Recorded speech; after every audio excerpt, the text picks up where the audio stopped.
Assalomu alaykum. Men ismim Abdurahmon Ismoilov. Men 5 yildan buyon o'quvchilarga matematikani o'rgatishni, ya'ni o'qituvchilik bilan shug'ullanaman. Bugun birinchi onlayn darsimiz.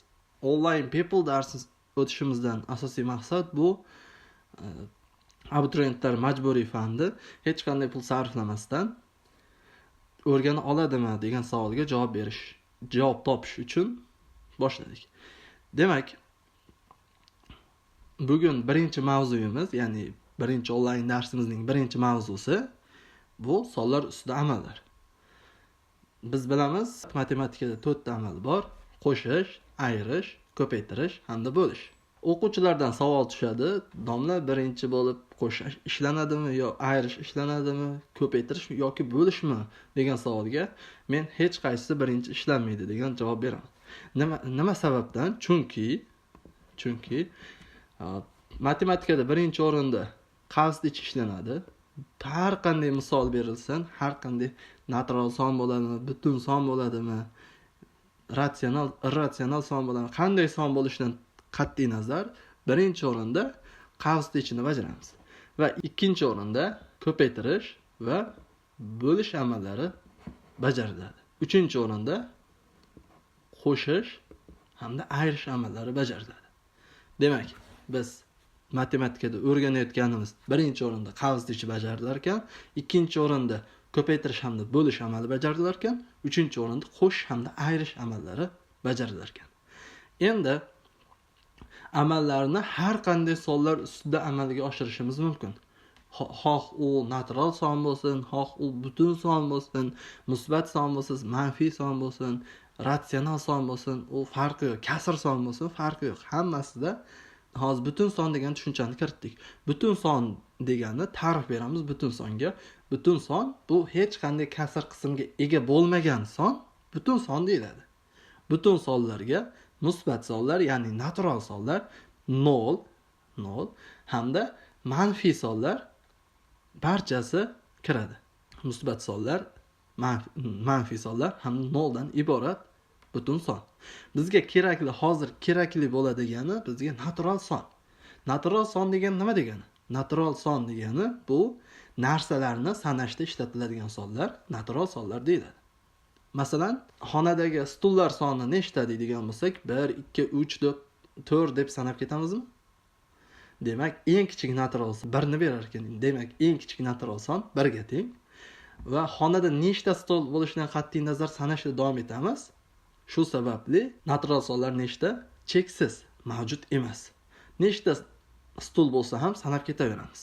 Shu sababli mavjud emas.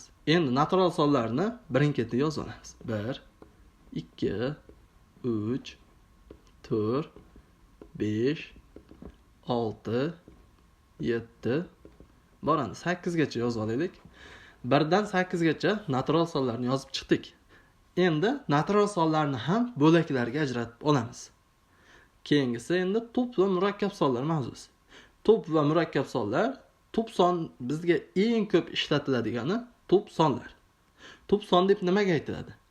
To'p son deb faqat o'ziga va birga bo'linadigan sonlar to'p son deb ataladi. Faqat o'ziga bo'linishi kerak va birga bo'linishi kerak. Shu o'rinda to'p va murakkab sonlarga umuman daxli yo'q, ya'ni umuman kirmaydigan son bizga eng kichik natural son deb aytdik. Bu 1. 1 hech qanday to'p songa ham, murakkab songa ham kirmaydi. Endi sizlarda ham bo'lishi mumkin. Masalan, bitta sinfdoshingiz bor, A sinfli guruhiga ham, B sinfli guruhiga ham qo'shilmaydi. O'zi yakka yuraveradi. Xuddi shunaqa to'p songa ham qo'shilmaydi, bir murakkab songa ham qo'shilmaydi. Ketma-ket birdan boshqa natural sonlarni ketma-ket bo'luvchilarini yozib chiqamiz. Masalan, 2.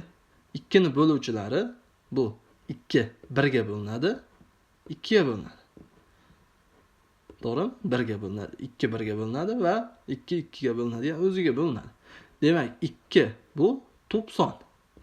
Faqat o'ziga qaytaryapmiz. Faqat o'ziga va 1 ga bo'linadi, deyapti. Endi 3 ni olamiz. 3 1 ga bo'linadi va 3 o'ziga bo'linadi. 1 3 ni 1 ga bo'lsak bo'ladi, 3 ni 3 ga bo'lsa ham bo'ladi. Demak, 3 ham to'p songa kiradi. 4.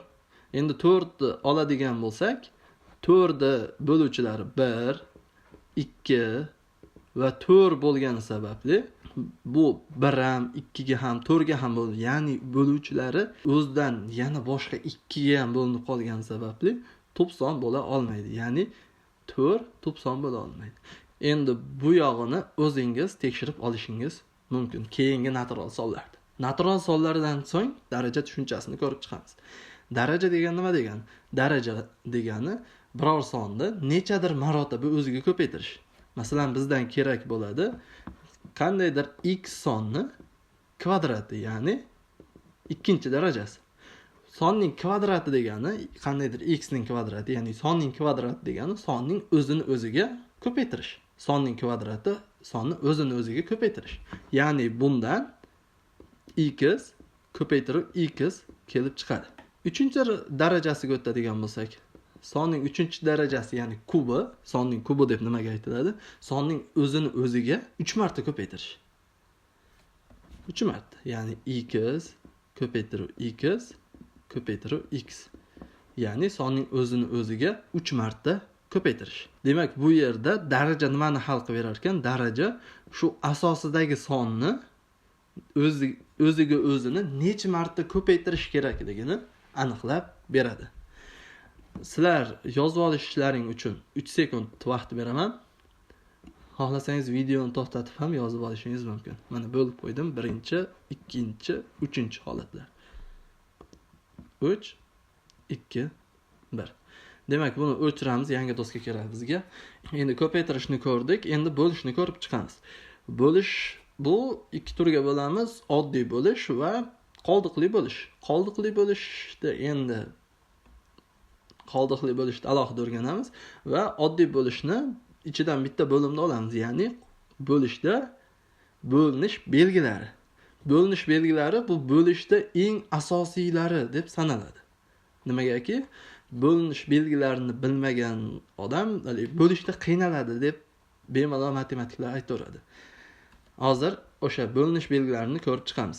Endi bo'linish belgilari bu natural sonlardan, ya'ni 1, 2, 3, 4 qilib boshlab ketishimiz mumkin. Endi 1ni ko'rib chiqadigan bo'lsak, 1ga bo'linish belgisi, ya'ni sonlarda 1ga bo'linish belgisi har qanday natural son, har qanday sonlar 1ga qoldiqsiz bo'linadi. 1ga qoldiqsiz bo'linadi. Masalan, 4ni 1ga bo'lsa ham 1ga qoldiqsiz bo'linaveradi. Endi 2ga bo'linish belgisi bu sonlarning oxirgi raqami juft son bo'lsa. Yana takrorlayman, sonning oxirgi raqami juft son bo'lsa. Masalan, biz 1734 olamiz. Bizga kerak bo'ladi faqat eng oxirgi raqam. Oxirgi raqami 4, ya'ni juftmi? Demak, bu son albatta 2ga qoldiqsiz bo'linadi. 2ga qoldiqsiz bo'linadi.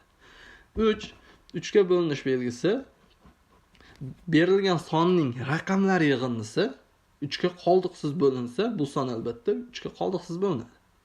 Yana takrorlayman. Berilgan sonning raqamlar yig'indisi 3ga bo'linsa, qoldiqsiz bo'linsa, bu son albatta 3ga qoldiqsiz bo'linadi. Masalan, biz 120 sonini bilamiz, to'g'rimi? 120 sonni 3ga qoldiqsiz bo'linishini bilamiz. Endi ta'rifdan kelib chiqyapti berilgan sonlarning raqamlar yig'indisi. Raqamlar yig'indisi 1ga 2 ni qo'shamiz, 2ga 0 ni qo'shamiz va natijada bizda 3 degan javob chiqyapti. Demak, 3ga qoldiqsiz bo'linadi. Demak, 120 ham qoldiqsiz 3ga qoldiqsiz bo'linishini isbotlab qo'yapmiz. Endi 4ga bo'linish belgisi berilgan sonning oxirgi ikkita raqami 4ga qoldiqsiz bo'linsa, u son albatta 4ga qoldiqsiz bo'linadi.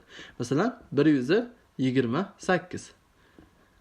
Oxirgi ikkita raqami 28, 4ni 7 ga ko'paytirsa 28 chiqadi. Demak, oxirgi ikkita raqami 4ga qoldiqsiz bo'linyapti. Demak, bu son albatta 4ga qoldiqsiz bo'linadi. 5ga bo'linish belgisi berilgan sonning oxirgi raqami 0 va 5 bo'lish kerak. 0 yoki 5 bo'lish kerak. Masalan, 120 ni 5 ga bo'lishini bilamiz. 0 bo'lib tugayapti. Masalan 25 kala 5 25 deydi. O'shalarda oxir raqami 5 bo'lgani uchun 5 ga qoldiqsiz bo'linishini bilishimiz mumkin. Yozib olishingiz uchun 3 sekund vaqt beraman. 3 2 1. Demak, yangi doska kerak bizga, shuning uchun o'chirib yuboraman. Endi bo'linish belgilarini ko'rib chiqdik. Endi bo'linishni kasr bilan birlashtiramiz. Qanday holatda? Endi kasr degan nima degani degan savol bo'ladi. Kasr degani men ko'p holatda eng oson javob bu kasr degani bo'lish degani. Yana takrorlayman, kasr degani bo'lish degani. Qanday holatda degan savol keladi. Ya'ni bizga berilgan a sonni ko'paytiramiz b songa. Uzr, bo'lamiz. A sonni b songa bo'ladigan bo'lsak, uni bemalol yozib olishimiz mumkin. A taqsim b ko'rinishida yozib olishimiz mumkin.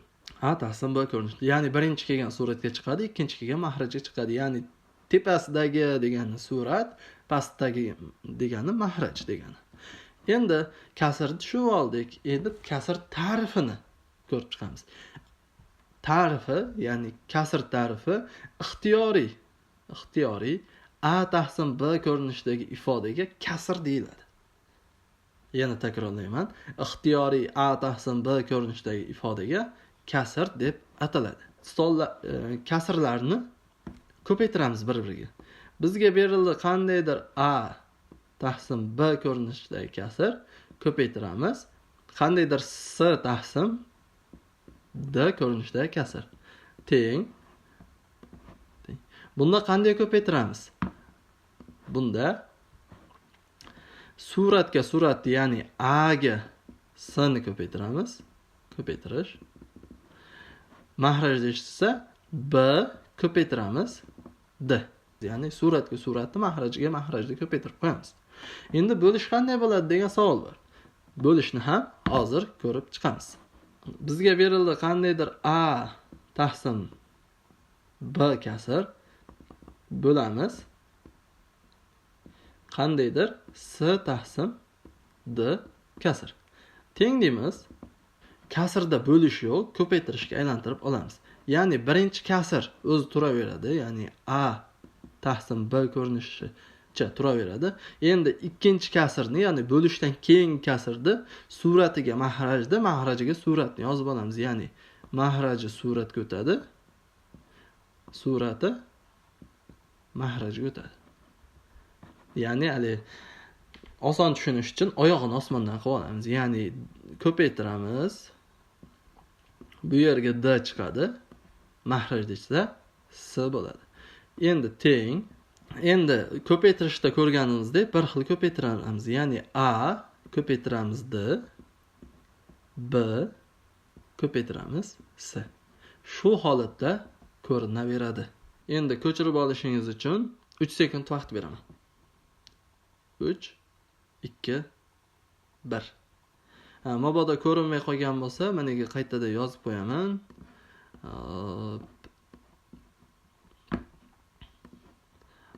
A mana yerda tengi bor. A ko'paytiramiz d, b ko'paytiramiz s. Uzr, ozgina moslashamayman. Demak, endi bugungi birinchi mavzuyimiz, ya'ni sonlar ustida amallar mavzusi yakunlandi. Abdug'aniyev kimyo kanalida shu video darsdan so'ng 20 talik test joylanadi. U testni tagida botni linkini qoldiramiz. O'sha bot orqali 20 ta testdan nechta topganingizni yozib qoldirishingiz mumkin. U albatta bizga kelib tushadi va kechga soat 19:00 da bot yopiladi va 20:00 da o'sha 20 talik testni tahlil qilib beramiz. Demak, sizlar bilan Abdurahmon Ismoilov bo'ldi. Kechki darslarimizda uchrashguncha sog' bo'ling, salomat bo'ling.